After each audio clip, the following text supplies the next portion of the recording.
So it's being used as a football, essentially. Yeah, and both sides really need to punt.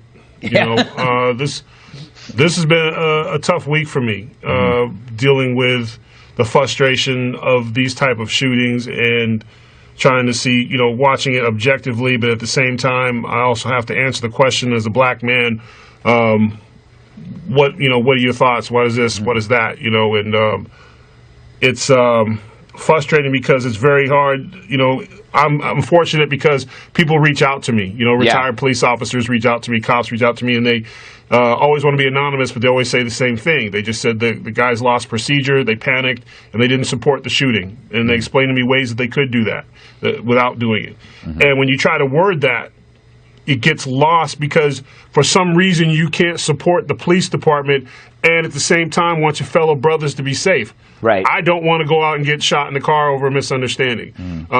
One of the things that got me a steady job was that speech I gave, maybe my second or third show, about compliance. You know, we have to comply. No matter how bad it is, no matter how much you hate that police officer, no matter how horrible he is, you have to comply. You don't turn your back on anybody, especially a police officer with a pistol. You have to comply. And that's just not black men. That's every man who's ever in trouble with the police. Comply. You might get your ass kicked. You might have to lay face down on the ground. I've been there, but I'm going home. And the message is we have to comply.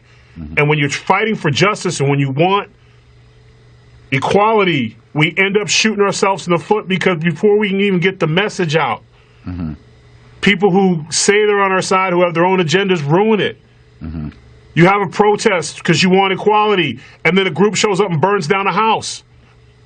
Where's the safety for the people in the neighborhoods? Mrs. Dorn, you know, we get lost up, and then we end up at each other's throat. The only way we'll ever change the police department is not taking away the roots, not affecting, you know, defunding the police department. So you're going to hurt the guys on the ground, the good cops, the men and women who sacrifice and deal with the worst in human society every day and still have to come home and raise families and pay taxes. We're going to hurt them. And the answer is what? It's term limits. It's qualified immunity. It's not the bottom of the tree, and we always attack the bottom of the tree.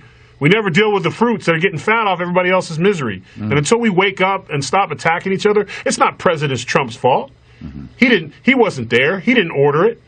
But it's convenient. You know, shame on Joe Biden. Yes, you came out against violence. I applaud you for that, sir. And then you turned it into political and blamed it on the president because you want some votes. When you know damn right well the presidents of the United States, doesn't matter who it was, Barack Obama, doesn't matter who it was, had nothing to do with what's going on in our streets. And that's what upsets me. And I know I talked a little bit over, but my bad. Yeah, you know what? I really feel sorry for Pete Hegseth to follow that. Pete. Hey, Pete. I actually cede the balance of my time